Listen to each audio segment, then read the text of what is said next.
Hello friend, welcome back to my channel नारी की दुनिया। आज मैं एक टॉपिक की बात कर लेती हूँ जो बहुत ज़्यादा कॉमन है। मेरे पे आता रहता है क्वेश्चन कि उन्हें पढ़ाई हुई छोड़े काफ़ी टाइम हो गया, वो हाउस वाइफ है और 2-3 साल से तैयारी कर रही है और फिर गैप लग गया, तो जीरो से कैसे शुरुआत करें। वो बिल्कुल उन्हें कुछ नहीं पता और बिल्कुल ज़ीरो पे हैं, वो ऐसी सिचुएशन में कैसे शुरुआत करें।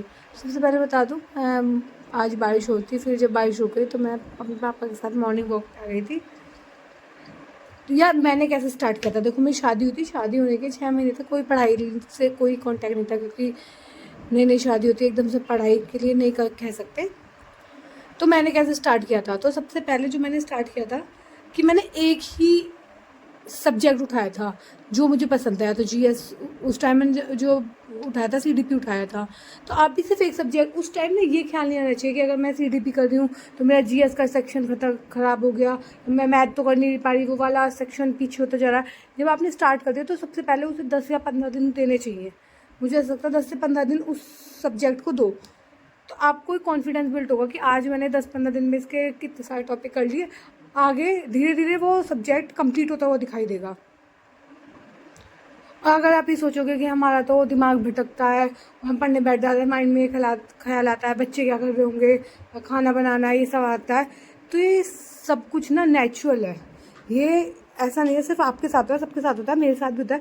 पढ़ाई करने बैठे दिमाग में बहुत सारे थॉट आते रहते हैं, तो उस माइंड को जगह पे लाने के लिए हम कोई भगवान तो नहीं, साधु महात्मा हमें ऐसा कुछ तो है नहीं, तो अपने माइंड को ट्रीट करना है कि बस इतना सा पढ़ना है, उसे छोटे छोटे टास्क देने हैं।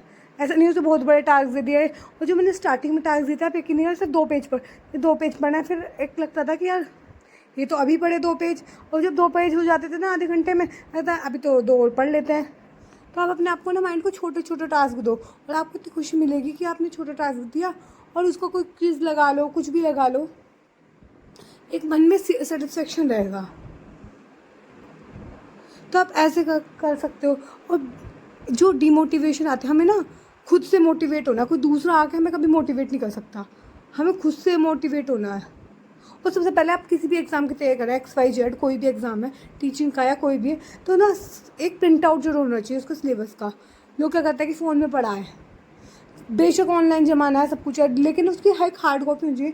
मेरे पे जितने भी सिलेबस है सबकी प्रिंट आउट है, KVS का भी था। और जो भी चीज़ हो जाए उसे पेंसिल से या हाईलाइटर से टिक कर दो। मैं हमेशा करती थी, उस पर लिख दिया, एस बना दिया, ऐसे मेरा नाम है तो एस बना देती है, तो कुछ भी कर लिख दिया, तो एक कॉन्फिडेंस होता था, हाँ इतना तो मैंने कर लिया, बस इतना रह रहा है, और धीरे धीरे हाँ ये भी हो जाएगा। तो ये वाली हैबिट, क्योंकि फ़ोन में ना कहीं पता नहीं चल पाता हमने कितना कर लिया कितना नहीं करा, हम कंफ्यूज होते रहते हैं।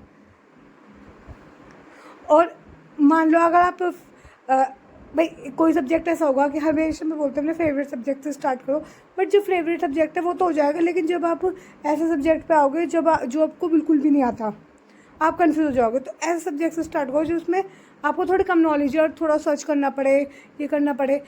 अभी और ना दूसरों से कंपटीशन भी है, टीचिंग लाइन का तो ऐसा है कि आप किसी से कंपटीशन कर नहीं सकते, क्योंकि टीचिंग वैकेंसी नहीं आती। तो कहीं ना कहीं अपने आप को भी मोटिवेट रखना है। और आप ये सोचो माइंड भागेगा नहीं, तो माइंड तो भागेगा आपका, आप इतने टाइम बाद पढ़ने बैठे तो भागेगा। आप देखोगे कब आपने 1 घंटा, 2 घंटा, 3 घंटा, आप 4 घंटे भी आराम से निकाल लेते हो और आपको कुछ लगता भी नहीं है। और ये ना एकदम से नहीं होगा कि आज 1 घंटा तो कल को 2, परसों को 3, ऐसा नहीं। आपको हो सकता है 1-1.5 महीना उसमें लग जाए, लेकिन जो रिज़ल्ट आएगा, जो आउटकम निकल के आएगा, वो बहुत पॉजिटिव होगा। जो मैं फॉलो कर रही हूँ काफ़ी टाइम से, कि मैं चीज़ों को करती हूँ। और उसके बाद भी, क्योंकि कोई ना कोई एग्ज़ाम तो मुझे देना है, चाहे वो KVS का हो, ट्रिपल, उसके लिए पढ़ना तो पड़ेगा। अगर मैं सोचूं वैकेंसी नहीं आ रही, डिमोटिवेशन हो रहा है, तो ठीक है, अभी मान के मैं छोड़ देती हूँ, फिर मेरे पे ऑप्शन ही क्या है, फिर तो कभी जॉब नहीं लगेगी, जैसे सिचुएशन में आ जाए उसी में रहेंगे। लेकिन आज ये है कि एटलीस्ट हम पढ़ के अपनी सिचुएशन को सुधार सकते हैं, कि जब भी एग्ज़ाम आएगा हम उसके लिए मेंटली प्रिपेयर तो नहीं गई। तो आप ये कर सकते हो, क्योंकि सडनली एग्ज़ाम आता है ना, तो छोटे से छोटा एग्ज़ाम भी नहीं निकलने का, CTET तक नहीं निकलेगा अगर हम मेंटली प्रिपेयर नहीं है और हम डेली पढ़ाई नहीं कर रहे। तो यहाँ मैं बता दूँ, NIUS कर रही हूँ मैं, NIUS को 502 ब्लॉक का रिवीजन कर रही हूँ, और मैं इसका नोट्स लेके नहीं आई, तो मैं ऑनलाइन ही पढ़ी हूँ। और मैंने यूनिट 1 आज कंप्लीट कर लिया। आज मैंने सिर्फ NIUS ही पढ़ा है, उसकी यूनिट 1 ही पढ़ी, एक ही यूनिट। अगर आपको 502 ब्लॉक करी, सबसे इंपॉर्टेंट अगर आपको 502 ब्लॉक की किस तरीके से एनालिसिस पढ़ना है तो आप कमेंट सेक्शन में बता देना। मैं ना एक प्रॉपर 502 ब्लॉक की यूनिट 1 बता दूँगी कैसे पढ़ना है, कहाँ से क्वेश्चन आया, कैसे आता है। तो आप अगर आप इंटरेस्टेड हो तो आप बता देना, क्योंकि सबसे ज़्यादा इंपॉर्टेंट 502 ब्लॉक ही है। इसमें वो चीज़ बताऊँगी जो इम्पोर्टेंट है।